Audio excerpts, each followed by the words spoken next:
Bow, bow, bow. Bow, bow, bow. Bow, bow, bow. Bow, bow. What the hell is Warehouse 13? What the hell is Warehouse 13? It's me again, obviously. Do we say our names? Yeah, we say our names. Dude, it's been so long. We've said our names every single episode. I'm sorry, the last time we recorded it was like Thanksgiving. The last 2 times we've recorded too, I had to remind you to say your name. Guys, I'm so sorry. My name is Lily. I'm Rose. And what the hell is Warehouse 13? And what is it? We're on season 1, episode 7, Implosion, and it's been a while. Sure has. I mean, apparently I've forgotten to say our names for the last 3 times in a row. But it has been a while. Apparently being in your senior year of undergrad is, very busy, very time consuming. I've been seeing a lot of memes where it's like art students in college being like, yeah, you guys have paper due at midnight, but I have fucking manual labor due at midnight. And that's what it is. I just seen an Instagram reel that was like me telling my kids about the vending machines that got me through art school. Genuinely. That's true. People go crazy when those vending machines are empty. Literally, I think last year, some girl was obsessed with, like, the pickle chips, and they were out of pickle chips, and she's like, no, I'm crashing out. Like, no pickle chips? My day is ruined. It's happened to me. Yeah. No 20-ounce Dunkin'. It's over. The day's ruined. The day's ruined. That's the only caffeine I can conveniently get without leaving the building. Yeah. And I can't leave the building. I don't have time. That's true. And the building is fucked up. Oh my god. Okay, let's... It's a hot as hell day today, and that building's HVAC system is a mess. We think that there's a gas leak. We genuinely think that there's a gas leak. It's going crazy. I don't know if I told you, but I was talking to some other people, and you know how we have, like, low-key synced up dreams? Right. At least in the P-dream sense? Yes. Without elaborating on that. I found out there's other people who have synced up dreams. Like, they show up in each other's dreams and kill each other. So now I'm convinced that there's a gas leak. Absolutely. Because, why? That syncs up people's brains. Yeah. Surely there's no natural human psychology reasoning for that. No, of course Surely not. it must be a gas leak. It's not because we see each other every day, multiple days. Like, every day. Every single day for multiple hours, even. Yeah. That's not the reason. No. It's the gas. It's definitely the gas leak. Okay. Anyways. Episode 7. Implosion. There's not a gas leak in this one. It's like a reverse gas leak.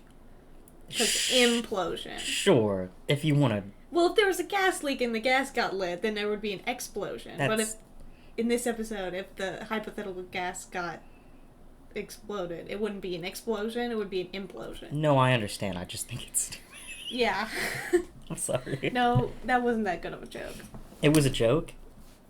I mean, I was trying to be funny. Oh. So in that way, it was a joke. Okay.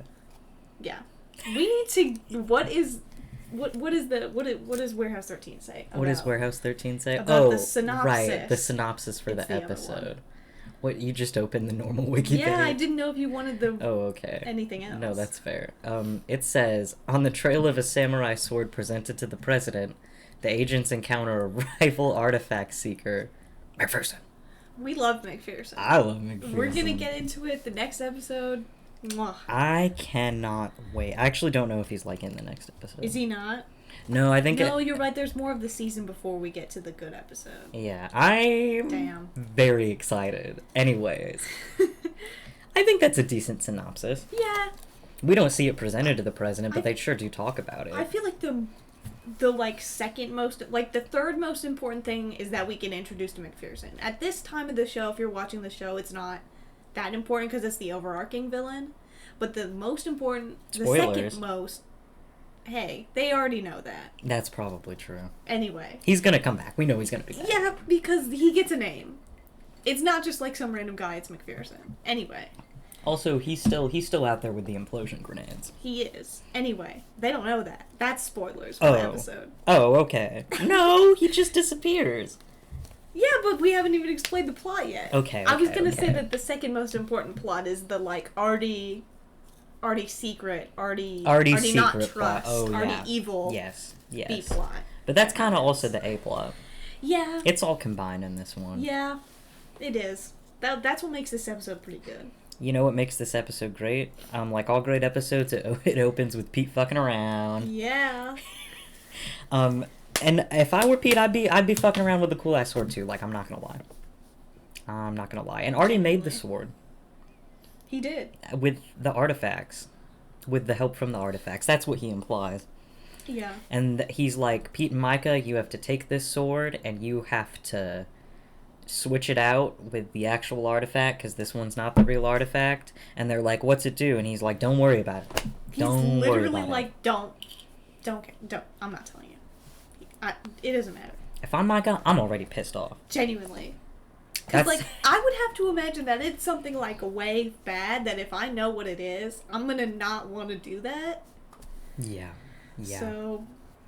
fun fact about also the beginning of this episode. Apparently, according to the Warehouse 13 wiki, the song that plays at the beginning of the episode is Queen Bee.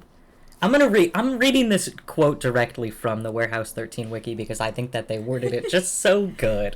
The song that plays at the beginning of the episode is Queen Bee from American rock supergroup Pussifers? I think How it's would you say it? Pussifers? Because it's kind of like Lucifer. Yeah. But like puss. Pussifers album V is for Vagina, which Eddie McClintock designed the cover for. I recommend looking this cover up. Genuinely, if there was a way that we could do a visual for this instead of it just being an audio, like the only visual we have for this whole episode is the cover art. Genuinely. Yeah. It's important. It's so important to understanding. Front and back. Anyways. So good. So good. little reference to Spider-Man 3. But I don't know. It's not the best one. I was gonna say it's the best one, but it's got some great moments. Well, it's got Emo Peter. I was gonna say it's my favorite because it's the stupidest. Like Bully Parker. Yes. Bully Parker. Yeah, and right. yeah, and it also has what's his fucking face? What's his name? The guy who plays Harry. Oh, James Franco? Yeah, it has James. I don't know if it's James or someone else though, because we were thinking about that while you know we were what? watching the movie. Actually, we didn't know if it was James or some other guy. And I'm sorry, this is off topic, but that has my oh no, off topic. Right. That has my favorite shot out of any of the Spider-Man movies in it when he discovers that when he pulls off the mask and he like is holding the fucking dagger and he like staggers back. Okay, spoilers for Spider-Man. Spider-Man 3, the movie that's been out for like 20 years at this point. Yeah. Yes. There are people who have been born who can legally drink probably when that movie came out. Like when year did it come out? I don't know. I assume it was like, well, because the first movie was 2003, wasn't it? Okay. Extreme tangent. 2007. Okay. 2007. So they can't drink. Never mind. Sorry, guys. Or vote, probably. I lied. They can vote. Oh, they can? Well, 20. Oh, you're We're right. They can vote. now. Oh my god. Genuinely. It's 2026. Can you you know what? Maybe there is a gas leak. Genuinely. Because if there wasn't a gas leak, we would be on this podcast, of course. Obviously. More episodes, less gas. More gas, less episodes. That's how it is. My favorite thing. Okay, we're only at like scene 1 Scene of episode. 2. We're moving on to scene 2. Yeah. Unless you have more to say about. I was gonna say when Pete's playing around with the sword and he pretends to die. That part was really funny. Like even in his like playing around scenario, he's still like, I have to get stabbed. Chekhov stabbing. Hey, spoilers. I'm assuming you've seen the episode already. Already gets stabbed later. Yeah. So it's really good. Parallels. It's cinematic. This episode is so important because later in the season or next season, I don't know. They get T-shirts with the artifact that almost killed them. Wait, they do? Yes. I totally forgot about that. I remember this because Artie's is like the sword, right? And it's like it wasn't because Pete's is the spine, and it's like he was gonna die because of the artifactness. No, Artie was gonna die from the sword because like he got stabbed by the sword, not because of the artifactness of the sword. He just got stabbed by it. So like, imagine putting like a gun on there, like. And, like, I imagine that's very painful, and he Oh, was sure. probably downplaying it. We'll get to it. Anyways. Let's go to scene 2 already. Scene 2. We see this guy. Oh, wait, shit. We forgot to talk about the fucking transition. Oh, wait, no. That's after. That's Okay. after this. That's when they go to the Japanese episode. Sorry. Okay, right. Yep. Yes. Scene 2. Scene 2. Mysterious guy walking up to a building that says, like, Kluger Electronics or something. And he pops something in his mouth. And he's unwrapping something, he puts something in his mouth, and he walks in the building, and the Kluger guy, I don't even know what his name is, just like Eric Kluger or something? It's Eric something. Eric Kluger, yeah, you were right. Yeah, you were right. yeah, because it's Kluger Electronics. Anyway, he goes in, and Eric Kluger is like, I didn't think that you guys would be buying anything more from me, or blah, blah, blah, whatever. And then mysterious guy takes the thing, closes the case, and then powers up a little fucking, I don't know, and shoots him with the laser? Question mark? He's gone now. He's he died. dust. He is straight up dust. And he's like, I need you to pay me in cash. American credit ain't what it used to be. Yeah, girl. True. And this was 2009? Mama. Girl, you don't even know. Well, no, they 2008 recession. That's true. It was probably bad. I was wouldn't probably remember. really bad. I was a child. Yeah. It flooded 2008 in Iowa, where we live. Yeah.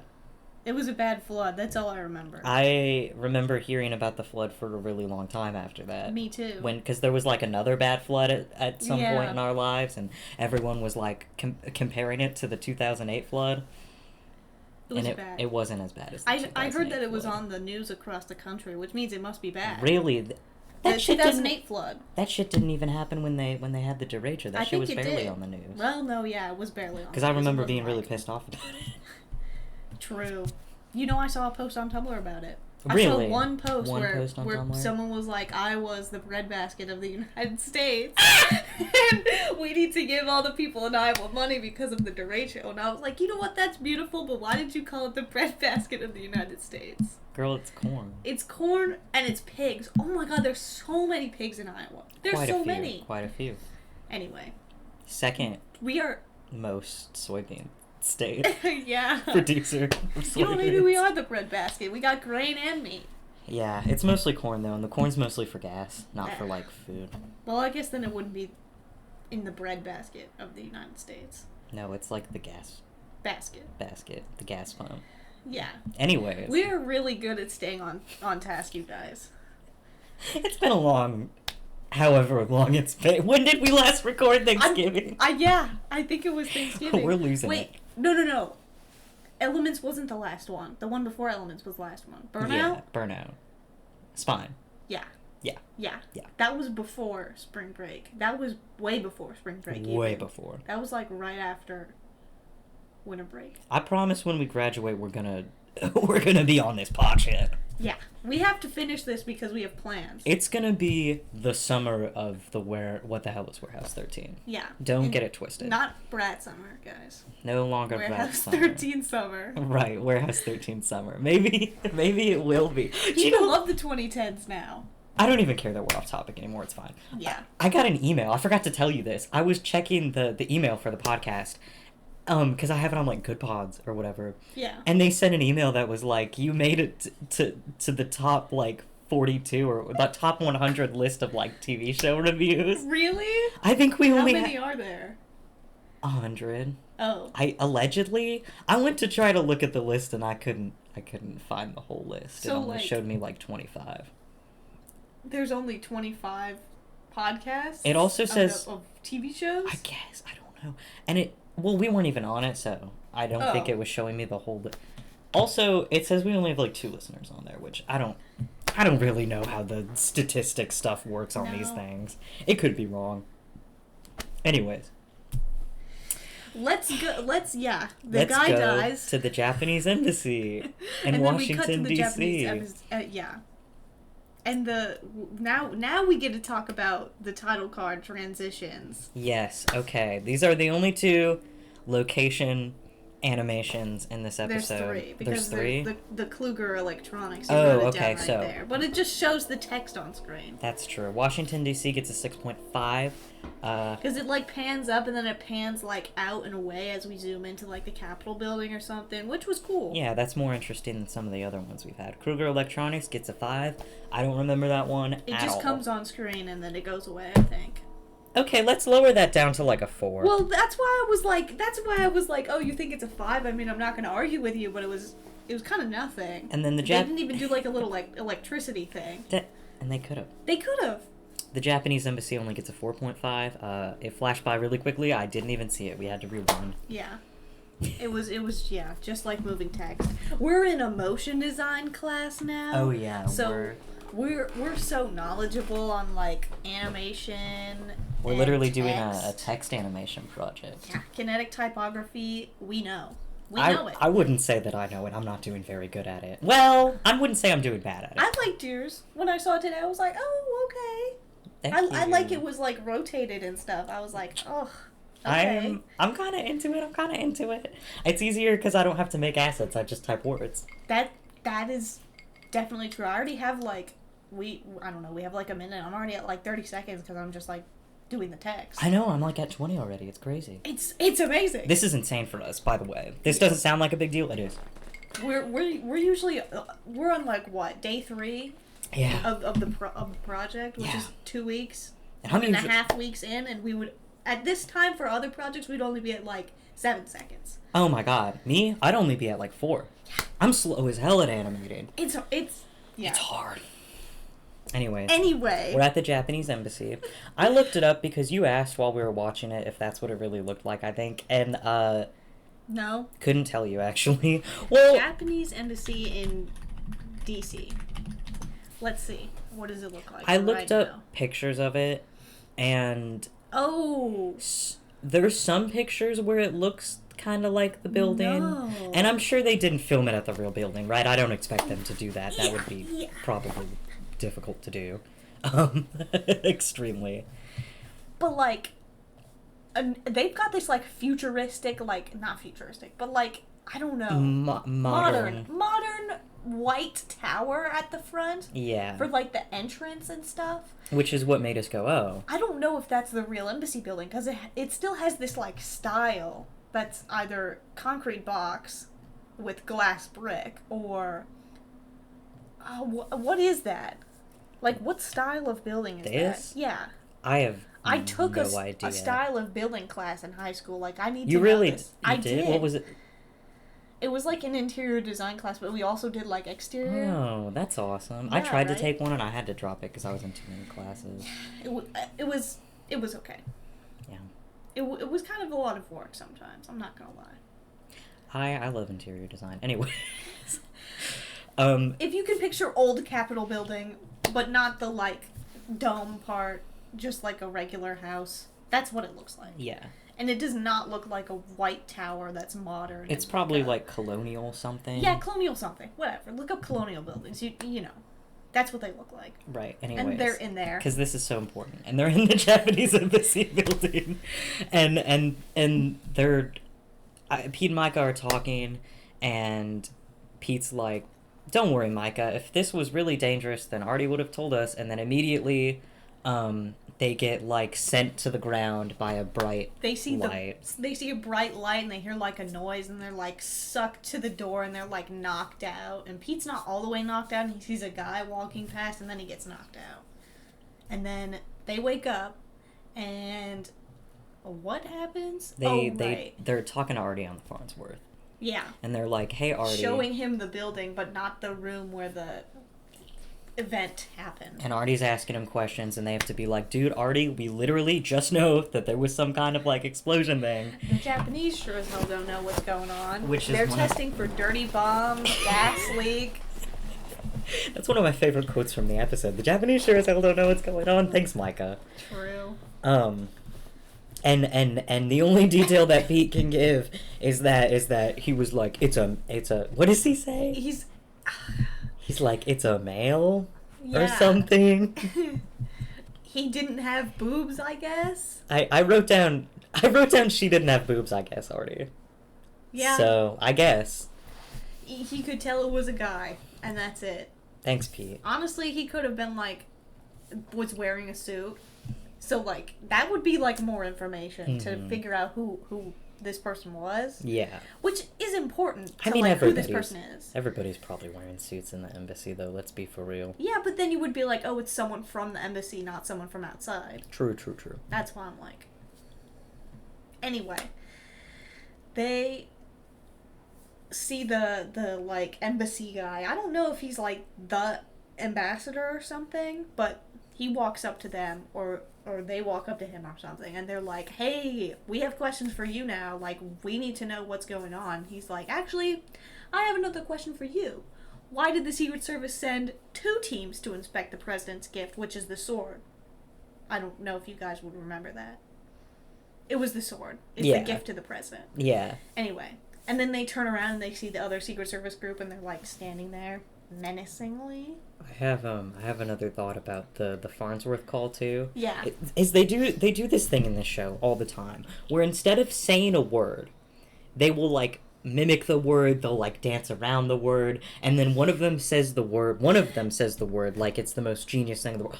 Like, Micah literally mimics an implosion with her hands, and she's like, they're like, I don't know, it was like an explosion, but it was, like, backwards. And she, like, mimes an implosion, and Artie's like, it's an implosion. And they're like, oh, okay, it's an implosion. Is this, like, a new concept in 2009? Implosions? Surely not. No. I mean, okay, a little bit of a side tangent, because this reminds me of, I'm doing a project in my portfolio class. Yeah. Where it's, like, sci-fi themed, and there's a black hole, and for the name of the product, I used the phrase Event Horizon, and I asked the people next to me, I was like, have you ever heard the phrase Event Horizon before? And they were like, no, I've never heard of it. Really? And so I was like, okay, so I don't know, I can have some, like, suspension of disbelief that, like, a science-y word would be, like, a word that people might not know. Mm-hmm. So, like, I don't know what science was like in 2009, okay? I was 6. They knew about implosions. Surely they had to have known. I was reading about it on the Warehouse 13 wiki, actually. Of course. There was some, like, World War II bomb thing where they were doing implosion stuff. It's like Okay. it's like bomb science. Oh, yeah, bomb science. Bomb science. Okay. So they know. They know. They know about implosions. Right. Already. And then we cut to Artie talking to Lena in the warehouse. Yes. Because after they turn around, then we cut to Artie talking to Lena. And she goes, she says something where she's like, I've never seen that look before, and he goes, it's called the past rearing its ugly head. Because he was like, oh my god, implosion. Implosion grenades! Oh my god, I know what this is. MacPherson. I can't wait for Pete to say that. Like, all the time. I know! He says it at least twice. Not in this episode, but we're gonna get there. It's so good. and then Pete and Mike are dealing with the real Secret Service, I guess, and Dickinson's like, you and this fucking Artie guy, I hope they kiss. Dickinson and Artie? Didn't you say that last time? Oh, yeah. Yeah. Well, MacPherson's here, so I will change my mind, but... That's true.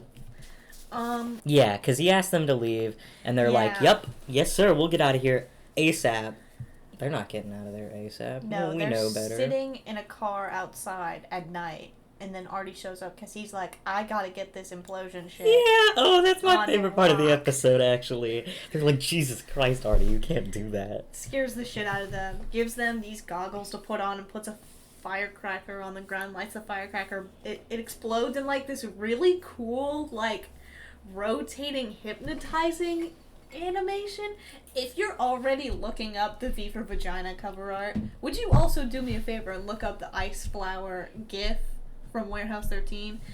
To people who are listening to this, I think it's one of the best animations that I have in the whole damn show. Frankly, because I think about it all agree. the time.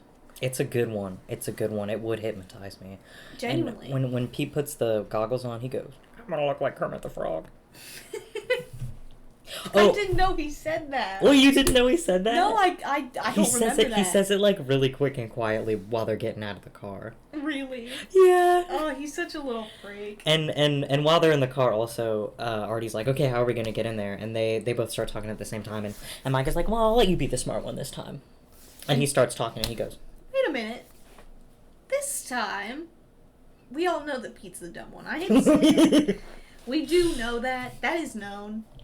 oh, and I was looking at the ice flower on, well, okay, when Artie's talking about the ice flower, he's like, only 10 of these exist, and they're really rare. And I'm sure, like, I don't know if, okay, are all the ice flowers artifacts? Do they all hypnotize? I'm sure. Okay. Because there's like, what, 5 implosion grenades, right? That's true. So they're all... And then they have the glasses later on. The glasses where if you ding them, it's like a super, super, super loud noise. Yeah. So all of those glasses are part of the same artifact, but there's multiple of them, is what I think. Okay. On the wiki it says that the ice flower specifically creates a feedback loop in the optic nerve. So people stare at it for like 10 minutes. Yeah. This is the same thing as, like, in my book series right now, Encrypted. Highly recommend. I love it. If you like modern sci-fi fantasy type stuff, genuinely good. But anyway, for how they explain Gorgons being able to petrify with a glance is they're like, you know, when you have an allergy to something, this is like a visual allergy. Have you ever looked at like a like visual puzzle thing and been like, oof, that hurts my brain? It's the same thing, but, like, stronger. And I'm like, okay, what? So that's what I think that they're trying to do here. Frankly, they could have just been like, look at this cool-ass firework, everybody's gonna look at this firework. Yeah. I'd look at the firework. Honestly, if they were just like, it compels you to look, that would make more sense. Yeah. They probably don't even say it enters your optic nerve in the show. That's probably just, like, something somebody said. Genuinely. And then Pete goes up to, while they're like all being hypnotized except for Pete and Micah and Artie, Pete like goes up to one of them and goes like, "Woo!" and like wiggles his fingers. I love Pete. He's such a little freak. He's really good in this one. When they get in the building, they're like, this is strange. He says, "Freaky MacPhreakerson." Freak, freak, freak, freak, freak, freak, freak, freak, freak, freaky, freak, freak. Have we talked? Surely we've talked about Cirque du Freak on the pod. Absolutely, I'm so sure we have. That's a line from Cirque du Freak, one of the best. No, not one of the best movies, but one of our favorite movies. I think. No, you're right. It's bad. It's bad. It's pretty bad. John C. Reilly does excellent. Don't get it Truly. twisted. There are good elements in that movie. Oh my God, what's his name? Whistle. Yes, I was gonna say that too. Josh Hutcherson. Josh Hutcherson does a great job too. Yeah, he's very Willem Dafoe emo. does a great job. Willem Dafoe's in it for like 5 minutes. Everyone should watch Cirque du Freak: the Vampire's Assistant. It's really, really... Hey, I know my mom's gonna listen to this. Shout out my mom. And she's gonna say, oh my God, we need to watch this. Because I still haven't watched it with her and my parents and my sister. So she's gonna listen to this and she's gonna go, yeah, we need to watch it now. Oh, immediately. Yeah. It's very good. The Vampanese. Vampires versus Vampanese. Yup. Anyway, back to the show that we are specifically making this podcast for. I think this is hilarious also that Pete says Freaky MacPherson because he doesn't even know about MacPherson yet. No. That's crazy that he says that. Because it could have been Freaky McFreakface. Yeah. That's like a common joke at this time period, surely. Is I it? think so. What are you talking about? Bodie McBoatface. What? Oh my God, I don't even remember this whole like meme situation. I've only seen it like once in my life where they were naming a boat. Yeah. Like it was like a battleship type of situation. They usually name it like a state or like an important person. But I guess they had set it up to like whatever is the most popular name will go on the boat. I think this is what I remember. Yeah. And the most popular name was Bodie McBoatface. Oh, that's So there's good. a boat out there that's like, I think a government boat? That's called Bodie McBoatface. That's really good. Do you know they have the snowplows here named? They let the Really? elementary schoolers name the snowplows here. That's genius. They all have like their names on the. Aww. It's really cute. That's nice. I know. Anyway. Fuck them kids. Okay. Back to the cool show. Right, with no children in it. Yeah.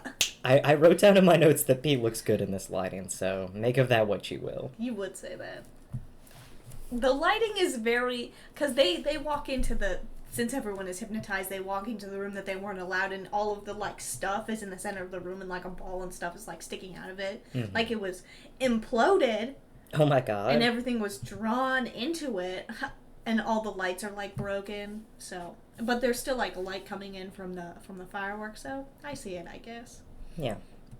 And then he's like... Artie's like, oh my god, it must be.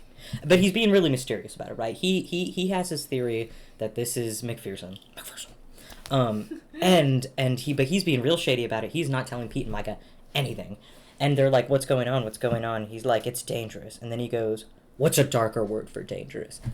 What do you mean? What do you mean? He's doing it again. He's doing it again. He's doing it again. With the word shit. Why not just...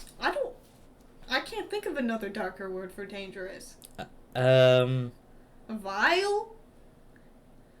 Like, what's dangerous, but more dangerous? Super dangerous? Super dangerous. Tumultuous. Yeah, I guess. Evil. Evil. I guess he probably just wanted to say evil, but they were like, no, we can't say that. Right. So, okay, then they, go to a nearby hotel, and they get a suite, apparently. Yeah, That's really cool. He fucking would get a suite instead of a normal room. And here's where we finally get the lowdown-ish on the sword. They have this whole conversation where Pete and Mike are like, okay, Artie, what does the sword do? Because now we need to know what the sword does. Because they're like, oh shit, somebody, stole the sword. We need to go find the sword. Micah saw the big ball of stuff in the middle, and she was like, the sword could be in there.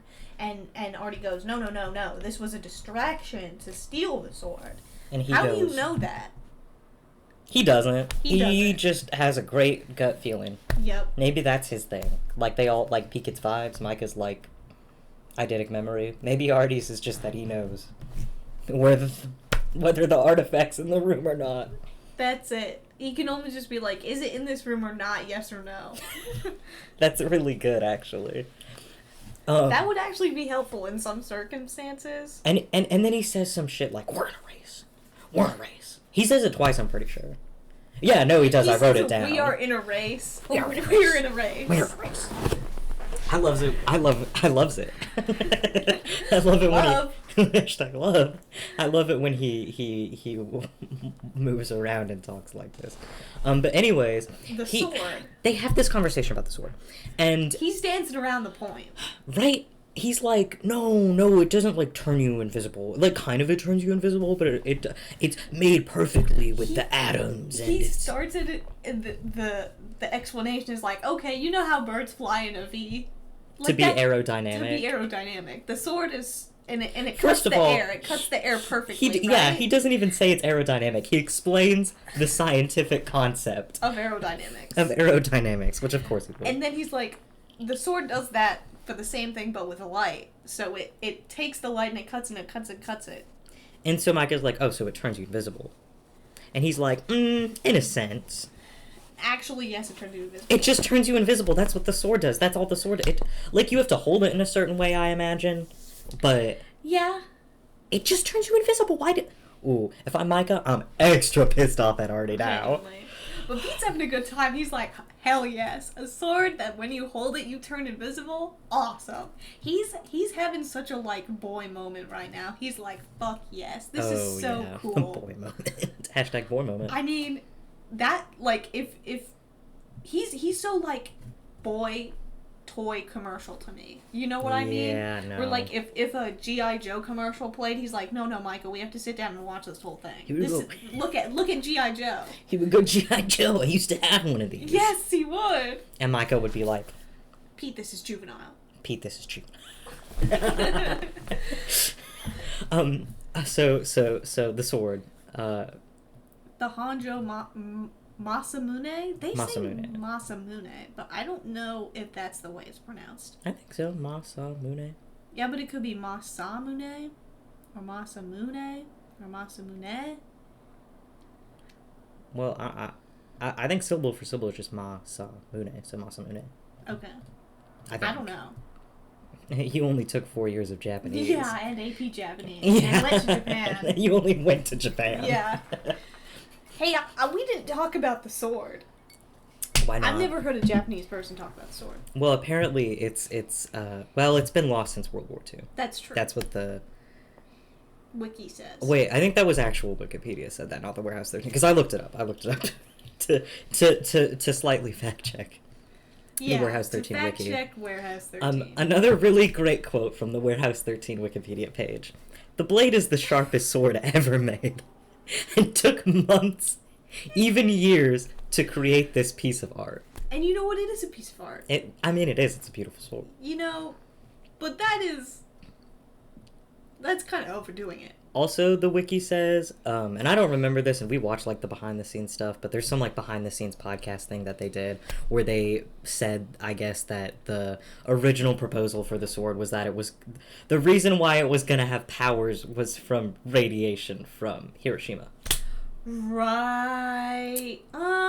So I think it's probably a good idea that they were just like, this is such good craftsmanship. Yeah. Right. And Masamune is the last name of, oh gosh. I also took Japanese class. Goro Niro Masamune. Yeah. Is the real life, really famous swordsmith who made swords in the medieval times, and he made this one. Yeah, medieval. I thought they said it was the Edo. Wait. That's actually...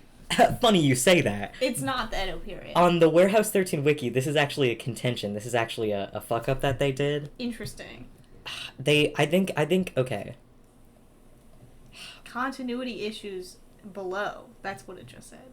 I don't know where they put it on the wiki, and I'm talking Yes, slow. Artie says it's 800 years old. And then Lena says that... Lena says that Artie says it's from the Edo period. And then... Oh, yeah, it kind of is. Which is the actual, like, historical period, which is kind of medieval times. It's... If the sword were 800 years old, it would be from 1185 to 1333, which is pre-medieval, and then the Edo period is kind of post-medieval. But right. then on the actual normal Wikipedia, it says that he was a medieval swordsmith. And you know what? The term medieval's loose, right? Right. But I think that they just fucked up and said Edo period. I think they just fucked up. They were just like, what's one period of time that Americans know happened in Japan? Edo. We'll do the Edo period. I think that that's true. Shit. I think that, let's just look it up. Who... Sorry, Wow, Kim Tae-young. When you type in V, that's what comes up. What comes up? Kim Tae-young from... It was a K-pop. Oh. Well, I guess he could be like a K-drama Okay, guy. it says he was a medieval Japanese blacksmith. Well, he was alive in medieval times. He was alive. Which means the sword must have been made during that time, surely. Yes. Unless he didn't make it and he had, like, people who made it. Like, people who carried on his, like... Yeah. Name. Anyways, I think the American government got the swords and now they're missing. No one's seen them since World War II. So, fun stuff. Yeah. Yeah. Pretty cool. Anyways, back to the scene where Artie's talking about the sword and being so vague as hell. I hate him. God. And then he starts saying some shit. And I like this. I think this is good, like, writing and acting that you can tell that he's, like, Yeah. clearly nervous because he's just saying shit. And he's like, I like paper. Actually, I hate paper, but we have to use paper for this thing because we can't have, like... Security reasons. Yeah. Me because too, you can Artie. look up stuff on the internet now. Anyway, Micah, he brings a scroll of the original, like, drawing or print of the sword, and Micah goes, these two swords aren't the same. And he's like, what? And she's like, it's missing this little piece by the handle. And he's like, oh my god, the tsuba is missing. It's missing its tsuba. He says it's missing its tsuba. I hope it finds its tsuba. I really do. And so Artie's like, okay, you guys go after the tsuba. I'm gonna go after this electronics place to find out where the implosion grenades are, because if we find out who set off the implosion, we can find out who stole the sword. So they split up. And who do we... Oh, yeah. Well, Micah's extra pissed off because he just leaves. He just doesn't say anything else. He leaves there like, okay, what the fuck? And Pete goes, and no goodbye. Heartbreak emoji. So they're like, okay, well, how are we gonna find this thing? I know. We'll call Lena and in the warehouse. In the warehouse. Well, he thinks he's calling Claudia, and he's like, is Claudia there? And Lena's like, nope, it's me. Which, like, obviously we know Lena's capable of doing this. I kind of understand why Pete was calling for Claudia though. True. Because in Elements, she's just like, oh yeah, the magnetic ley lines in New York. I know exactly where all of this shit is. Genuinely. So I would think that she would know where it is too. Not frankly. to mention she's technology pilled. Quite. She can look up stuff on the computer much better than I can, probably. And we get another great Pete moment where he goes, 1 point, Latimer. This is when she tells them that it's from the Edo period. Yes. But then she tells them where the Tsuba is, or like where to find the Tsuba. Because then we cut to Artie, and he's going up to Kluger Electronics. And Kluger? Kluger. Kluger Electronics. And he goes in, he's like, hello. Hello. Hello. He's saying hello so quietly. Why? I mean, I guess because, like, he has to be quiet in case the killer's still in there. The killer. He did kill that guy. Well, yeah, Artie goes in, and this guy's dust. He's disintegrated. His clothes are not disintegrated. Not his clothes, but his body. His body makes the perfect, like, handprint. Like, the sleeve is folded over the body, and the hand makes a perfect handprint. Oh, on it's top really of the, good. Like, yeah. It's actually really good. I'm so glad they did that. He calls them. He calls them on the them. Farnsworth, or they call him, and they're like, Artie, we found out where the Tsuba is. It's in the Woodrow Wilson Museum of Peace. Mike actually says, it's at the Secret Service. It's at the Secret Service. What? Okay. It's at the Secret Service now because they were going to reunite it with the sword at the giving ceremony. Yes. But now they're like, ceremony. Someone stole the sword. We have to put it back in the museum. Mm-hmm, So it's going back to the museum. Apparently. And Artie's still there at the electronics, and apparently the blueprints are just out there. The blueprints are just for the implosion grenades, just sitting there. Just sitting there. Sitting right there. And while he's like looking around, he spots some like shit on the ground, and he picks up the shit, and it's this supplement. But we can't read what the word is. You just know that it says supplement, and it looks chalky. And your first thought was that it was a lithium supplement? Because there was an M. There was an M, so we knew it ended in M, and then it was a supplement. And I did think it was lithium, because that's the only fucking thing that I know that has M in it. I'm sure my parents probably know, like, many different other supplements. I probably don't. No, that's true. Sorry. I want to be like... Well, it kind of is an old person thing to take a lot of supplements. That's because true. your body's breaking down. That's true. I don't have to take any supplements yet, thank God, but... On the wiki... And not lithium. And they don't say what it is in the episode, and I don't think they bring this thing up ever again. And on the wiki, it says that MacPherson suffers from heartburn, so... That's the supplement. I think it's probably like Tums. Yeah, probably. I just don't know what the, like, chemical word that's in Tums is. Because, like, if it was like a roll of Tums and it was like the MS, I'd be like, oh, chalky, like this kind of like purplish brownish color. Tums. It's Tums. He's got heartburn. But instead it was M supplement. Like, I've never... Well, maybe we'd know if we were old. That's true. Or if we had heartburn. But anyway. Artie sees this and he's like, oh my god, confirmed. I know who this is. Cuts off the phone. He's like, he's all the time in this episode, he's like, I don't care. I'm turning off the Farnsworth and I'm not talking to you guys anymore. Bye. If I'm Micah, I'm killing him. True. I'm so fucking mad if I'm Micah. And so then we cut to Dickinson and his office. And, Ogawa, is that his name? Yes. Ogawa shows up. Ogawa is the ambassador guy. I don't know if we said that earlier. Maybe. I don't remember. That's why I'm saying it now. He's the ambassador guy. Yeah. I guess he wasn't that relevant until now. No. Other than that, no, I don't think he was just that relevant until now. No, he was the only one who was like, how come the Secret Service sent 2 teams to investigate the gift? That was him. Yeah. He doesn't sound like that. And he's like, I've dug up some information. Oh, he goes, your Secret Service agents, Pete and Micah, they're compromised. I've dug up this shit on Artie, and he brings out this folder, and we get this great picture of young Artie. It's really good. And they show it so many times in this episode, and I love that they keep showing it. And when we were watching this, I was like, oh, Dickinson's never done a background check on him? Interesting, but probably he just couldn't get whatever information that MacPherson could get. Yeah. There's this bagel on the desk. It has 1 bite taken out of it. 1 bite. As soon as Ogawa leaves the room, he picks up this bagel and throws it full fucking force at the top. After Ogawa. Like, what? And also, I'm like, okay, look, I know everybody eats food differently, and I know I'm weird about food sometimes. I eat my bagels 1 half at a time. I don't put that stuff together and then chomp out of it. I can imagine, okay, like, if this was like a New York bagel, where they put, like, stuff in the bagel. Yeah, oh, okay. Where it's not just cream cheese. Because if it was just cream cheese, absolutely. Half the bagel, half the bagel. Because that's so much bread. It is. I agree. That's why he was so mad. Yeah. Because he had to eat his bagel together. He couldn't take it apart. He couldn't, it was glued together. I glued it together. Well, that's why he talks about him, too. Yeah. He couldn't eat it. Yeah. And so then we cut to the Woodrow Wilson Museum for Peace. I also looked this building up. I'm certain this is not the real. I'm pretty sure this is not the real Woodrow Wilson Museum. The inside is probably just like an old house. Yeah. Possibly for museum purposes, but Yeah.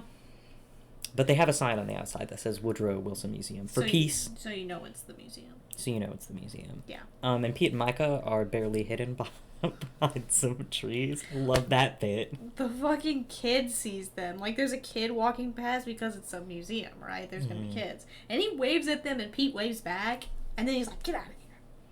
And Micah is pissed the fuck off. She is like... Reaching critical mass pissed off. Yeah, she says, Artie acts like keeping us alive isn't a priority. And she's like, Pete goes, oh, like he treats us like red shirts. Star Trek reference. And Mike is like, yeah. And Pete goes, that's so cool. I love that you know what I meant. And he like puts his hand, keeps putting multiple times in this episode. Pete like puts his hand on someone's shoulder. He does it to Artie earlier. Yeah, when he's in the like episode. So jazzed about the sword situation. Yeah, hold on. I'm trying to find the post, but continue with what you were. And actually, statistically, red shirts don't die more than the other crew members in Star Trek. Really? Yeah, I think so, or at least that's what I've heard /read. I mean, I just assumed. No, I've seen like I knew it was in one of the first shows or one of the first seasons or something. They had swapped around the colors. So, yeah. like, red was, like, the engineering color, whatever, you know what I mean? Red is engineering. Yeah, and then they changed it later where red was, like... No, red's still engineering. Well, it must have not been engineering before. Yeah. Where like, Captain Kirk wasn't yellow in the beginning or something, and Spock wasn't blue. He was. Maybe it was the pilot then. Oh, maybe. Anyway, that's what I had assumed, was that at some point it wasn't red people dying, it was just some other color, so like that would be why. No, they have an even spread of uniform colored. Really? Yeah, of them dying. Well, I don't know if it's even. I remember in a lot of the episodes that it was usually a red person who died, but it wasn't always a red person who died. Mm-hmm. I think I've seen like a chart of it. I think it was on actually the Dropout show. I'm pretty sure there was a question about it on there, but I think I've seen a chart of it where they show like what percentage of them They should have just said pawn, because then we would get great chess metaphors. Yeah, true, but then we wouldn't get a Star Trek reference, and I like Star Trek. That's true. Star Trek is pretty damn cool. I like it. Well, I guess I'm only thinking about the original show, huh? I don't know anything about the, like, Picard or anyone after that. Yeah, I haven't seen a lot of Next Gen. It feels like I've seen a lot. There's a lot of fucking episodes of Next Gen. I'm still on like the third season, and it's so hard to get through the first couple seasons because I've heard the first couple seasons are really bad, but I still want to watch them, but they're really bad. Can you show me a chart? I was hoping it would show me a chart. I like Data. I love Data. Oh, Data's the best. Data's the reason I keep watching it. We Let me need more be robot clear. characters in Warehouse 13. We need a robot character. We just need one. Please, God, one. It would be so interesting. It would be so interesting. I'm a huge fan of whenever there's like okay, this is already off topic, but now we're getting back into the Warehouse 13. But when shows have a concept of like magical items or like kind of like living items, I'm a huge fucking fan where they're like, what if this item was so alive it was a person? Like, genuinely, that's cool as fuck. I think so. Need, and she's still a sword? Sorry, that's a reference to the Mercedes Lackey series. Of books. All of them. Yeah. I guess. I have one right here. Need's Yeah. in that one. She is. It's a sentient sword. Yeah. And basically, well, I mean, she was a living flesh woman. She was a living flesh woman. Spoilers, I guess, if you're ever gonna read the what is it? The winds of fury, winds of fate, winds of change trilogy of the Mercedes Lackey books. Spoilers, the sword turns into a woman. She's a sword now, but she was a woman. But she only kind of remembers it. Yeah. It's been a long ass time. We are getting so off topic. Okay, note about the Woodrow Wilson Museum for Peace. The staircase looks exactly, or at least a lot like the staircase from Dalton Academy from Glee. So, okay, all my Glee heads. Crickets. That's it. I've never seen Glee. I've seen an episode. Maybe we watched the Rocky Horror episode for Halloween. Yeah, Dalton is certainly not in that one. I'll show you a clip with the Dalton staircase in it later. I've seen clips of when they're singing, and they were obviously in the school when they were singing. They were in the hallway. Was it Uptown Girl? I don't think they're in the hallway. I don't think they show the staircase in Uptown Girl. I'm sure I've seen the staircase. But I was gonna say, anyway, continue with. There's at least one song that's in the staircase, right. Possibly even two, and then there's an important scene where part of it takes place in the staircase. Okay. That's all. I was gonna say that this staircase reminds me of the staircase in the H.G. Wells episode when they're in the H.G. Wells' house. That's it. I just like that staircase. Also. And then they arrest Pete and Micah. They don't arrest Pete and Micah, but they handcuff him and put him in the old-ass kitchen. There's a guy who runs in. I don't know if we said that. The guy was gonna steal the Suba, and he runs in and he shoots him with the Tesla. Presumably Ogawa comes in, shoots him with the Tesla. Yeah. Spoilers. Well, they don't confirm who it is. That's true. My guess is it's Ogawa, because I don't think MacPherson would show up in there. But maybe it could be MacPherson. But he gave Ogawa the Tesla? I also think he has black hair. MacPherson has, like, lighter hair. Yeah, but no, I agree. You were saying it's Ogawa who presents the Suba. But then it would... No, I feel like it has to be MacPherson. Because he fails here, so that means Ogawa has to get the Suba. Yeah, I also feel like Ogawa also would not have the Tesla, and MacPherson probably would. Yeah. Anyway. Some mysterious guy comes in, he's wearing a mask.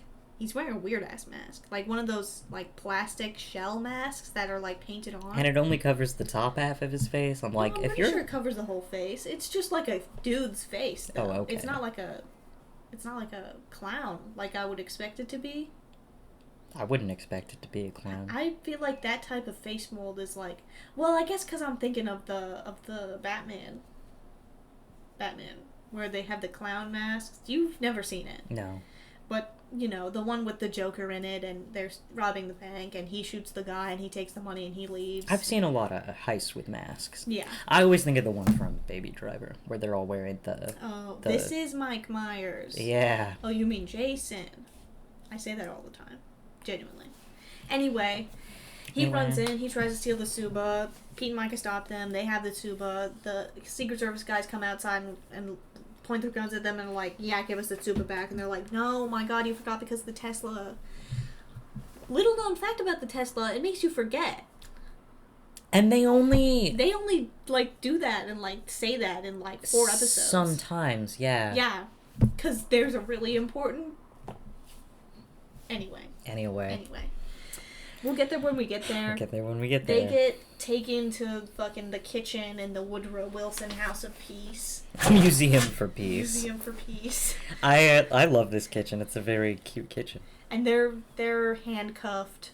And the Secret Service guys are like, why don't you tell us why you were stealing the Tsuba? And they're like, we're protecting you from invisible bad guys. And they're like, oh, uh-huh. And they're like, yeah, pretty much, yeah. Like, we're in the Secret Service, but a division you've never heard of. Yeah, we work in an archival department. That's what Micah says. And they're like, oh, so you're desk people. Yeah. Paper cuts take a long time to heal. And Yeah. he goes, ha, ha, ha, ha, ha. That was really funny. Haha, that's actually hilarious. But Dickinson comes in, And he they're hands like- them the keys, he gives them the file on Artie, Yeah. and he's like, you better be careful. Dickinson... You better be careful. You need to leave D.C. now. He thinks he's so badass in this He scene. does. And we get great parallels in this scene True. between Dickinson and Pete and Micah, and then Pete, Micah, and Artie, because Pete and Micah are like, Micah's like, I can't tell you anything. Like, we can't tell you anything. This has to be a secret. And Dickinson's like, oh my god, why don't you just fucking trust me? And then with Artie, Micah's like, Artie, please give us the information. Like, it would be so fucking helpful. Sorry, I keep swearing. Pardon my French. It would be so helpful if you gave us the information. We need the information. This would help, and we would be less stressed, and there would be less conflict. And Artie's like, can't. Just can't do it. Just Just won't do it, pretty much. Not can't. Won't. Won't. He could. He could, but he chooses not to, for some reason. Yeah. And then they get the docket on Artie, and Pete is like, Pete this whole episode, every time The Micah's... docket? Yeah. Like the information. Isn't it, like, dossier? Maybe. I've heard It's it. like, what's on the docket is like what's on the list of things to do. I've heard it both ways. You would say that. I've heard it both ways. I don't even know what the melody is. No, that I'm was not gonna that lie. was close. Okay. I've heard it both ways. Yeah, the right that's what way it and then is. you. I love Psych. And then I was gonna say something else about Dickinson. And I Sorry. forgot. Oh, this whole time in this episode, every time Micah's like, Artie's being so shady. I don't like this. I don't like that he's not telling us stuff. And Pete's like, no, come on, cut him some slack. It's not that bad. So then this file comes up. Pete's like, no way, Artie wouldn't do this. And Micah's like, girl, he would. Absolutely. Yeah, absolutely he would. Because we were forgetting there was this one line where Dickinson takes the Tsuba, and Pete and Mike are like, no, it would be very unsafe for you to take it. He's like, I don't believe you. Like, I don't give a fuck. So he takes it and he puts it in a wall safe in his office. In the Secret Service. In the Secret Service. And he's like, I need more people.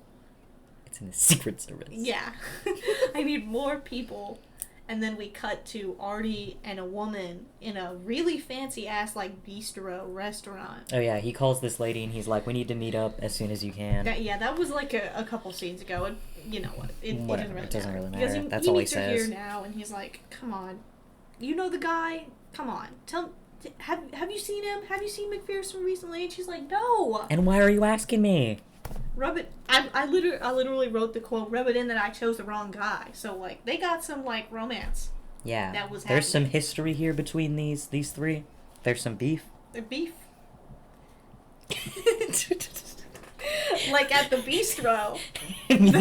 Me when somebody asked me what a hamburger's made out of. Me when I'm a little child and someone asks me what I smell like. That was good. Thank you. I was going for that deep cut. Anyway. And she's like, you never changed. So he's always been this annoying. You weren't even there. Period. He wasn't even there. He probably wasn't, knowing him. And MacPherson was, even though he left. And she's like... And she says, all your secrets. You and all your secrets. Reminds me of a certain Runaway song that may or may not come up later in this show. Guys? Do they know? Sherry Curie, anyone? Is that how you say her name? I think so. Cherry? Sherry. I think it's Sherry. I think it's Sherry. I think so. We'll get there. We'll get there. We'll And get I there. can't wait to talk about it. And then this lady leaves. the restaurant. She's like, I'm out of here. Whatever. Frick you, Artie. And Artie's like, ugh, no. And then Mrs. Frederick is in the restaurant. Did you see I didn't say Fredrickson? Yeah, I heard the little coming out. Mrs. Frederick's in the restaurant, and she's like talking to Artie, and she's like, why would you make this poor woman come here and harass her? Literally. And she's like, and Artie's like, no, it's this guy, it's MacPherson. And she's like, go home. Don't worry about it. He shows her the, supplement, and she's like... That doesn't mean anything. That really could not... I could not care. Which also, knowing what we know, if it is just a heartburn supplement, very common. Genuinely. I imagine. He could find that in any CVS. Walgreens. Even. I can't think of any other chain Dollar pharmacies. Tree.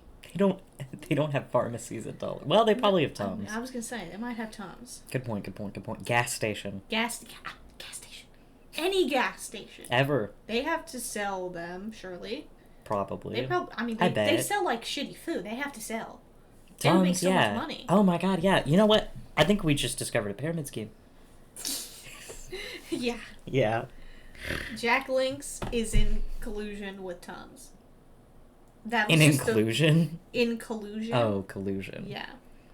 That was just the first bad food I could think of. Sorry to anyone who likes Jack Link's. Oh, I thought you meant the actual gas station food, like the food they make at gas stations, the roller hot dogs. Yeah. Quick Star is in collusion with... No, they're just trying to make a lot of money. Yeah, that's true. Anyway.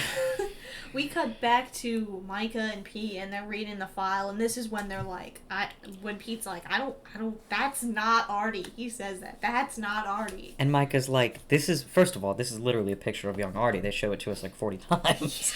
This is young Artie. Artie, what is his name? Artie Nielsen's not even his name. It's Artie Weisfeld. It's Arthur Weisfeld. Well, we know his name is Arthur. Which, and Micah's like, it's not even his real name. Who gives a fuck if it's his real name or not? Period. You can change your name for any reason. Period. Also, they didn't even change his name that much. No, they just changed the last name. Yeah, and if I'm and they say later, Artie's like, I didn't change it to hide from the U.S. government. I actually changed it to hide from the Soviets so they wouldn't find me. If one of the Soviets is walking down the street and they see you and they're like, wait a minute, Artie, and say they're like, Artie Nielsen? Gee, you sure look like Arthur Weisfeld. Huh. That'll stop them. That's one of my favorite things about Warehouse 13, and I'm so glad we get to it so early, is that they change his name from Arthur to Artie. Yep. Great stuff, truly. And they say that he is agent. He was hired right out of college to be a cryptographer for the N something S. The NSA? NSA. I can't remember. Anyway, National Security Agency? Yes, the National Security Association. Agency? Agency? Is it agency? I imagine it's agency, not association. It's not like... Oh, that's true, huh? It's a government. Yeah. Anyway. NSA meeting on Tuesday. Yeah. There would be square. Hey, you know what? I bet that there's an association out there that's NSA. Maybe I was just mixing it up. I don't even know. Yeah, what is that associate? What does NSA stand for in that situation? Anyway, then he is decrypting the Soviet communications during the Cold War, and then he sells secrets to the Soviets during the Cold War. Apparently. And obviously the U.S. government does not like that, and so he's got an arrest warrant for treason. For treason. And so that happens, and then we cut to Artie breaking into the Secret Service to get the Tsuba. And then he knocks out a guard, and Dickinson gets a phone call, and he rushes back into the office. And Artie is there, like... literally holding the Tsuba right out of the safe. Yeah, like the safe is open, and his hands are in there. And Dickinson is like, stop what you're doing. I'm arresting you. And he's like, no. I need this. This is going to save people. And he's like, I don't care about that. I'm arresting you for treason. Ooh. Treason. Guys. And then he says, Arthur Weisfeld. Okay. Okay, Dickinson. Sure. Okay. You think you're hot shit now. Artie thinks he's hot shit too, to be fair. Like, girl, what are you doing? He was sloppy here. He was sloppy. He says he's sloppy in the next scene. He's being interrogated by the Secret Service in an interrogation room, but Pete and Mike are there, and they get like 5 minutes with him or whatever. And they're like, Artie, you have to tell us what is going on. And like, you have to tell us. Pete goes, Artie, it's not true. Tell us it's not true. And Artie goes, I can't, it's true. Okay. Sure. He has to stay mysterious and brooding. Hey, you know that they record in these rooms all the time. But he's not concerned about it because they're talking about, like, Artie, we got your file. And he's like, someone undug me. Like, someone took the information that was buried. Miss Frederick buried it. And Mrs. Frederick, I'm so sorry, she's married. Mrs. Frederick buried it, and someone unburied it. So whoever unburied it, whoever gave Dickinson that file is the bad guy. You have to find out who that was. Okay, and so they leave. They're still, like, pissed off at him because he's still not saying anything besides, you need to do X, Y, Z. Not, this is all the reasons why you need to do X, Y, Z. And Micah also says this great thing in the scene, which I love. She says, you also burglarized the Secret Service. I love it when people use the word burglarize. It's a great phrase. It's a great verb. And she just wants reasons. She wants more reasons. He's literally just like, too. I'll spend a couple of years in prison. It's fine. He's not pressed. He really does not care. He's the entire time, like, Micah is genuinely trying so hard to talk to Artie. She's like, please just tell us what's going on, please. And he's literally, like, turned away from her, mumbling to himself, like, Mrs. Frederick will fix this. Mrs. Frederick did it before and she'll do it again. It's really good acting in that I'm pissed off. Like, he's fully turned away from them, not looking at them, staring off into space, mumbling, like, Mrs. Fredrickson buried this. Someone unburied me. And shit like that. I'm like, oh my god, if you don't turn around and look them in the face and talk to them... I'd smack him. I'd smack him if I were Micah. I am mad now. Like, before this, I wasn't mad. I was like, whatever. This is par for the course for Artie. Like, it's a little higher than I expect, but, I mean, you know what? It's fine. It's whatever. It's fine. But we're getting to critical mass of Artie really not giving two shits about these people, and I'm like, girl, you need to wrap it up. Yeah, because it's getting old. It's getting old. It's getting old. He's lucky that therapy chair is not here. True. And then they're like, okay, Pete and Micah, your time's up. We're gonna take you away. We're escorting you to the airport. So the Secret Service, the other Secret Service, those two dudes. I don't know if they have names because they don't say them names. Ever. Thing 1 and Thing 2. They're like walking out with them, and I wrote down in my notes. I said, oh, Micah's so pretty. She is so pretty. She's so pretty in this scene. She has great outfits. And she's wearing this great trench coat. There's a lot of great, like, trench coats in this episode. Absolutely. I don't know if you noticed. Absolutely. I agree. The Secret Service's trench coats.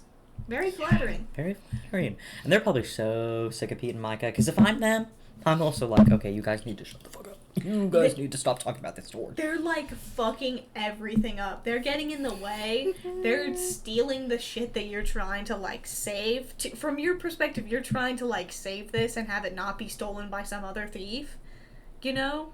And they're just, like, getting in the way of everything. And just, like, like you said, parallels and not telling them anything about why they're doing this.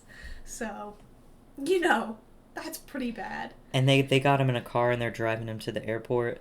And all of a sudden, Micah starts pointing around.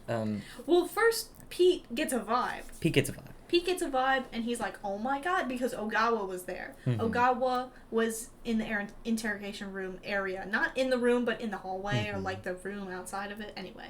And they're like, because they know that they have to find the person who gave Dickinson the file to find out who the bad guy is. So they're like, why is Ogawa here? And so Pete gets a vibe when they're walking away. He's like, oh my god, the person that I saw when I was almost knocked out, it was Ogawa. Ogawa is the bad guy.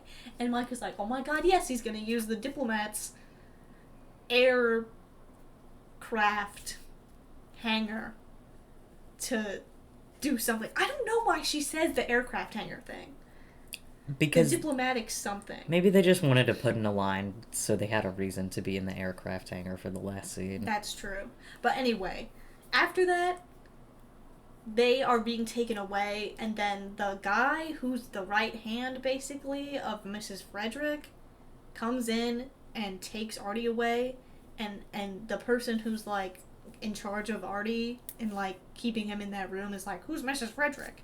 And he goes, if I told you, he'd have to kill you. Okay, work. Okay, work. And he takes him out to the car, and he gets in the car, and he starts to explain to her. He's like, I know I fucked this one up. And so, hi, Rose and Lily from the future here, like, probably, I don't even know when it's gotta be, like, at least 3 weeks. Like, at least 3 weeks, if not a month. So, fun story, we actually recorded this whole episode, and it was, like, 2 hours long, and then I was editing it, and it just cuts off, and the, like, last whole 15 to 20 minutes of the episode just gone. Yay! Just gone. Yay! Can't find it anywhere on the computer. Don't know where it went. So we're re-recording it. So it's been a minute, so if we sound a little off or different, it's because it's been a while. Yeah. And also we're not even recording in the same room anymore. No. So this is like completely different setup. Yay, technology, yay. So awesome. So awesome. So, okay. Right, in the episode, Mrs. Frederick is like, someone dug you up. That's, like, literally what she says. Yeah. That's what he was saying in the, like, interrogation room.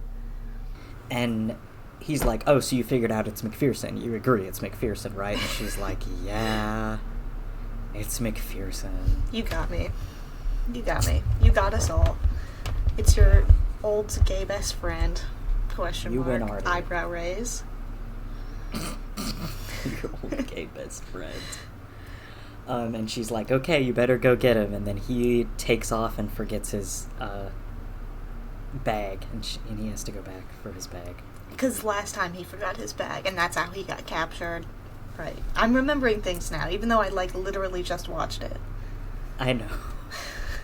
And then I don't think this happens in, like, the scene before this, but I don't think we talked about Pete and Micah in the car with the other Secret Service agents. Yes, because they get shown up because they're like, you fucked everything up. We have to get you out of DC now. Like, you literally have to go back to Montana because you're fucking everything up for us. Montana? North Dakota, South Dakota. A Dakota of some kind. I actually don't remember. I'm pretty sure it's North Dakota? I have no idea. I think it's North Dakota. Oh my god. I don't have the Warehouse Wiki pulled up right now. I'm gonna look it up. Where is it? It's South gotta Dakota. be It's okay. South Dakota. Okay. I was gonna say it. It's probably south because it's like deserty. Yeah, and it's not but there's some mountains. Anyway, I've technically been to South Dakota, I think. Yeah, they're driving them to the airport. They're like, "You're done," and then Pete and Micah are sitting on the back of the car, and Micah starts gesturing around to Pete's pants, and Pete's crotch-like area, right? Yeah, and he's like, "You want me to take out my penis?" He, like, literally starts undoing his belt, like, no questions asked. He's like, "Okay, if you insist," and she's like, "No, the fucking Tesla," and then the gun, and they're not using words; they're just like miming. And Pete's like, "Oh, come on, I don't want to do that." And then Micah shoots both of the other Secret Service agents with the Tesla. If you're so complicated, I'll do it. Yeah, literally. If you're so complicated. And then they get into the calmest car crash They just ever. leave. They literally, like, because I was thinking about it, because would the newspaper, like, box, they had, like, a newspaper box. Would the newspaper box just fall over like that? Are they not, like, screwed down to anything? I don't They're know. just standing there? I guess the SUV, like, hit it hard enough that... Yeah. And I but would it was like a to slow think that crash. Yeah, it really was. And I'd like to think that they stopped the car, but... Right. Who knows? Honestly. They, like, just walk out of the car, and, like, there's people behind them honking, and they're not, like, the people in the car aren't, like, why are they just walking away? And they're also, like, agents. Would you not be like, hey, this is weird. We saw a giant flash of light, and now they're leaving the car, kind of, like, suspiciously. And we know that there was other agents in that car that aren't getting out, and they crashed, right? Yeah, no, it's not a big deal. Typical occurrence in Yeah. DC. Oh, DC. Oh, you. Oh, DC. And then we basically go straight to the airplane hangar, because they mentioned the airplane hangar before this. We actually talked about it in the episode, because you were like, why did they have to say that he has to be at the airplane hangar? And I'm like, I don't know, man. What? They just, I don't. You're like, why do they say that something about the airplane hangar? And I'm like, they probably just needed a reason to be there. It's like the diplomat's airplane hangar. Oh, okay. Yeah. And he's like the diplomat or something. Right. No, because he's like one of the ambassador to Japan. Yeah, so If not the Ogawa's ambassador there. to Japan. And we see him standing in the airplane hangar, and then He's holding the box with the tsuba in it. Yes. And then our mysterious villain, MacPherson, shows up and gets the tsuba and puts it on the sword, and the sword turns him invisible, so it does just turn you invisible. Artie just explained it bad. Literally. No, because actually, I'm remembering stuff about when we recorded now. Yeah. I remember that we were like, why did he say it like that? Like, why did he say it like that? It just straight up turns you invisible. Yeah. Artie shows up at the warehouse, but MacPherson's invisible, so he doesn't know he's there. He just sees Ogawa, and he's like, has he shown up yet? Is MacPherson here? That's a great Artie voice. Thank you. And then MacPherson hits him with the perfectly timed head chop. Head drops, rolls on the ground, and Artie's like, okay, MacPherson's here. It's honestly such a good effect too. Like I think like it being like Ogawa is standing like in the middle of the hangar, and Artie has like just come in. He's past like rows of like shelves of bullshit or whatever, and like seeing him like spotlit by like the one light in the hangar and like kind of far away, it's very effective, you know. I will say it. Sometimes their like animation and like special effects budget is like down the drain, and it still doesn't even look that good. But this one was good. This is one of the better episodes for it too, because they have the firework thing also. Yeah, and the implosion, which we don't really see, but I think the implosion like light situation is fine. Yeah, you can tell there's an implosion. Yeah. MacPherson is like kind of toying with him. He's walking around. He's being invisible. Artie starts lecturing him about some everything. He's like, oh, so you're just a killer now, and like explaining their whole troubled past without getting too specific. I wrote this down after I watched this for like the fourth or fifth time or whatever. But he just says like Carol happened. What? So I guess Carol happened. He just says the words Carol happened.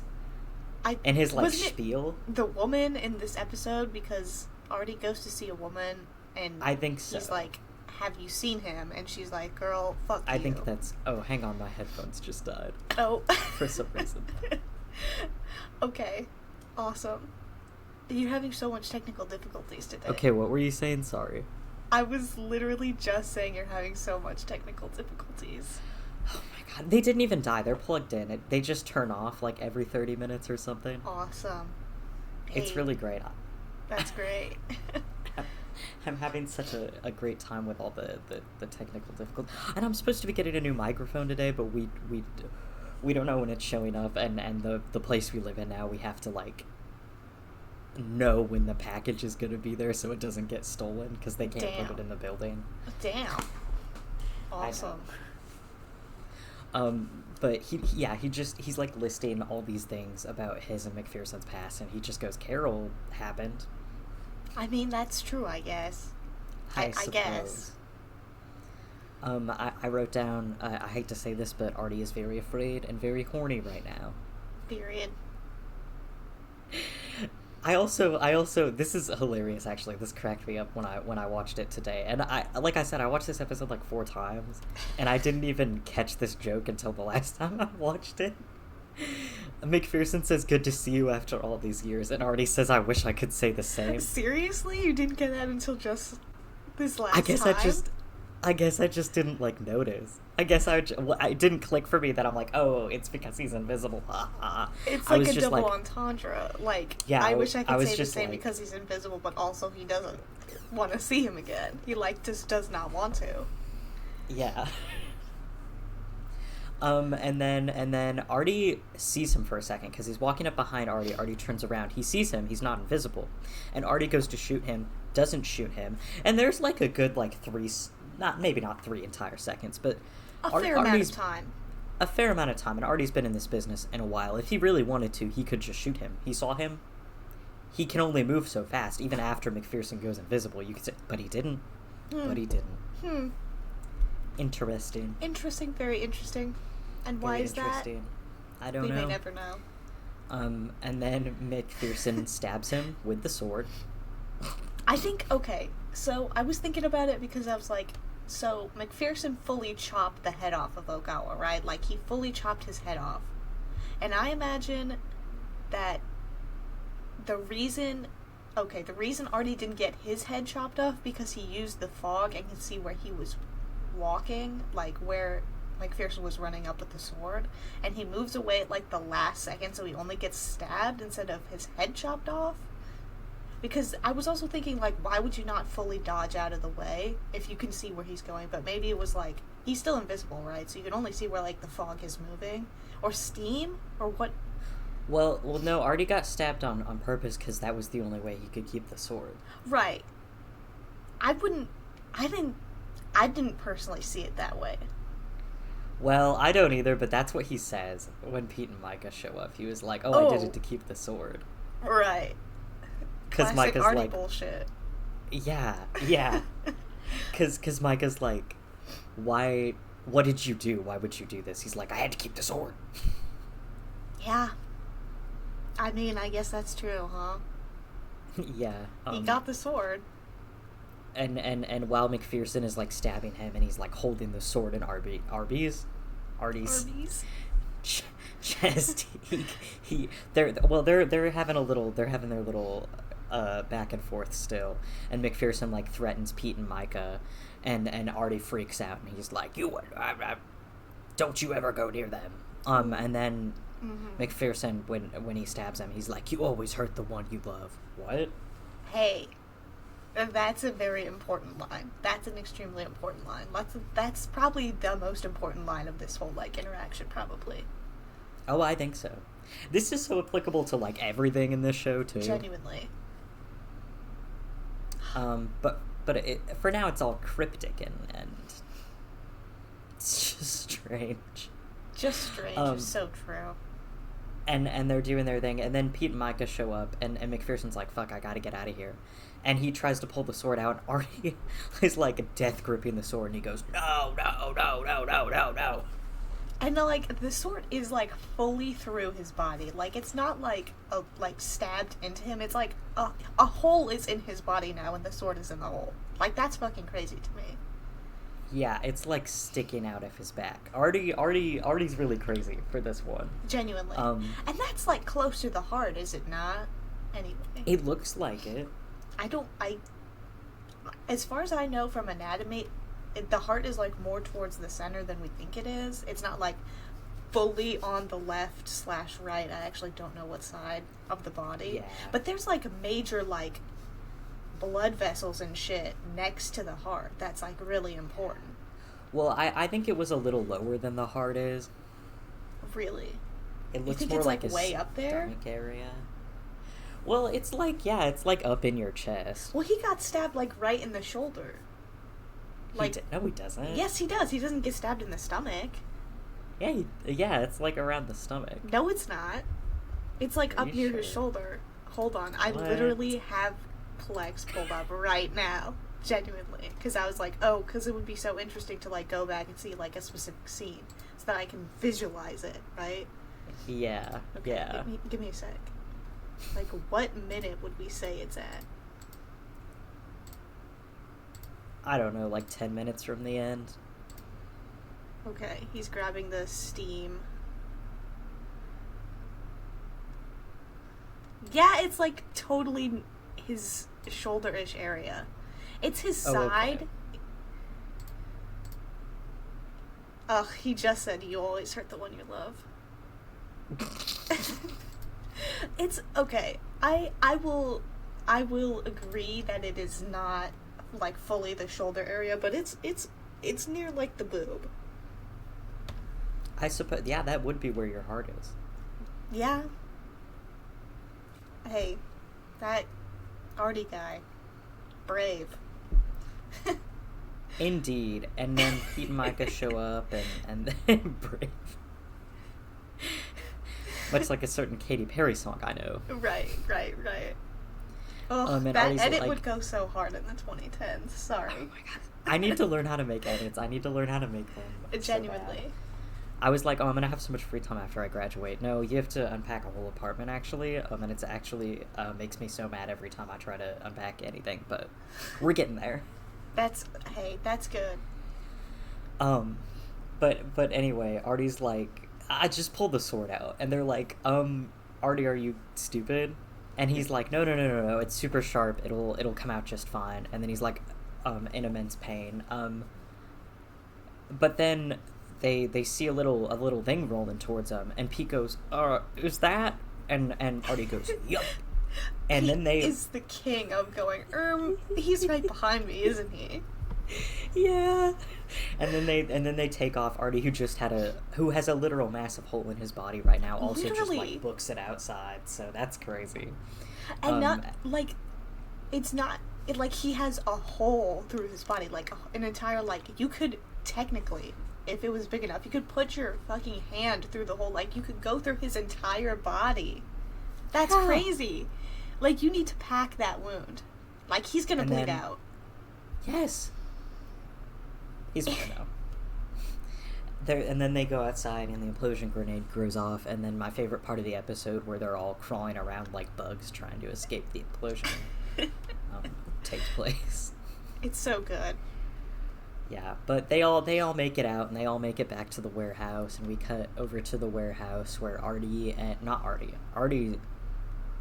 is not in this scene, where It's Pete, Micah, and Lena Lena are down in the stacks. They're like doing some sorting, or they're putting the sword and the Suba away. Yeah, they're And putting the sword and the Suba away. Lena using her aura powers to be like, yeah, this is the spot. Oh yeah, they don't even show that, do they? I think they do. Oh, okay. They're like, because they're walking, and then Lena is like, right here is good. And I just, the aura powers, in the next episode, I am like pissed off at it. In the next episode, I'm pissed off at it. Is all I'll say. I don't remember what happens about the aura powers. Nothing, and that's the problem. Nothing. Oh my god, okay, we'll get to it. But right now, she's... Oh wait, our next one is the one I have seen. Never mind. I do know what the next one is. Yeah. Duped. We're gonna record that gosh. right after this. Oh yeah. And Lena's like, hey, I wasn't here for it, but I know a lot of shit went down between Artie and MacPherson, and it was really strange. And then Micah's like, actually, that's an excuse. Like, no more excuses. Like, Genuinely. he can give us information. Like, and I'm like, okay, glass houses, Micah, but whatever. And also true. Two things can be true at once. Three things can be true at once. And then I love the way Micah gets mad, and we'll talk about this more in the next episode. But she's so like calm mad. She's so like passive aggressive. It's so great. Oh, it's so great. And sometimes she's very good with her words, and then sometimes she says something like, I'm not a red shirt. I'm not. I'm more of a Twizzlers girl myself. Yeah. I'm sorry, Micah. I'm sorry. That's not the line you think it is. It's gotta be the writing. Like, the writers who wrote that line that had... I'm sorry, I don't remember the actress's name right now. It had her say that. She was like, I gotta do something with this. I gotta do something. It's Joanne Kelly, I think. Joanne Kelly, yes. Oh my god, we have to talk about... I don't remember. Oh, God damn it. I don't remember if it was like an Instagram post or something. Do you know, we can just talk about it right here. Okay. The post by Jamie Murray, and it's a screenshot of Warehouse 13, and it's her holding a Tesla up to Pete's face, or like Pete's neck, and it going, oh, and we became the best of friends after this until he stole my girl. Period. Speak the truth. Oh my goodness. Speak the truth. This will make more sense later, but Absolutely. that was important. We'll come back around to this. We'll come back around. Yeah. If you know, This is you know. little breadcrumbs. Yeah, we're building a trail. And I also, when I watched this episode last, I also realized, for some reason I didn't notice this before, that Artie is fully watching them talk about him in the stacks, like he's watching them on the security camera. Yeah, literally. And he's like, ugh, she's mad at me.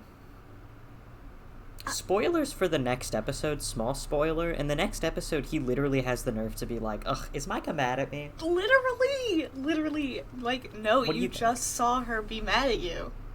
You Of just course saw she's her. mad at you. And I can maybe understand, like, it's been, like, 2 to 3 weeks, maybe, question mark, since this has happened. He's still in the, like, cast in the next episode. Or the, like, slang, right? So I can The imagine what? he's like, is she still mad at me? The, like, arms Oh, the slang. Yeah, Yes. yeah. But, like, come on, girl. You know she is. This is Micah we're talking about. Yeah. Yeah, and you've done nothing to rectify the situation. Genuinely. And then Mrs. Frederick shows up, and there's a kettle boiling in this scene. For certain. It's very loud. I don't remember the kettle. I made a note about it, but I remember it because they're like talking and it starts making the kettle noise. Yeah, because he And I'm goes like, to get the tea at the end of the scene, and obviously Mrs. Frederick does the, like, disappearing teleportation, because he turns around and she's not there anymore. Yeah. And they talk about the situation, and she's like, well, Artie, I'm sorry for doubting you. And he's like, no, don't worry about it, we're all human. And then he's like, and also, I gotta get on this MacPherson shit. Like, I have to get him, I have to know what he's doing. Right. Before he makes another move. And she's like, no, you don't need to be doing this. Like, you need a fucking break. You don't need to be reckless. And then he quotes the Talmud. Yeah. Right, because we were talking about this, because we were like, what holy book is this? Because we were like, is this a holy book? And then we're like, yeah, it is. It's Jewish, isn't it? Yeah, this show's educational and that they make, like, so many references that I have to look up. Right. But now I know I about agree. the Talmud. And he says the proverb or whatever that's like, kill your enemy before they kill you or something. Yeah. And then Mrs. Frederick, in an iconic moment, quotes the Talmud back at him. And I forget what she says, actually. She's like, don't rush into things because a miracle might not save you. Yes, don't rush into unnecessary danger because a miracle might not save you. Period. Period. They need to be in the room more often because I need to hear more parables. I agree, I like parables. It's so great. It's, like, so refreshing because the rest of them are, like, not that at all. Like, Micah will quote things, like, but she'll quote, like, Shakespeare, right? We need more people who are quoting, like, religious texts at people. Maybe not, actually. Maybe not. Maybe I take that back. I don't know if I want to hear people quoting the Bible. But proverbs? Proverbs, yes. Parables? The parable even? of the long spoons? Oh my god. You love the long spoons. It's so funny. It's so funny. It is. Anyway, that's pretty much the whole episode. That's what it ends. Great episode. Next one Indeed. is also pretty damn good. I love the next one. All of season 1 is, like, probably the best season. Maybe season 2 is better. Maybe. We'll get there. We'll get there. I don't remember if we did a question at the end of... I don't remember either.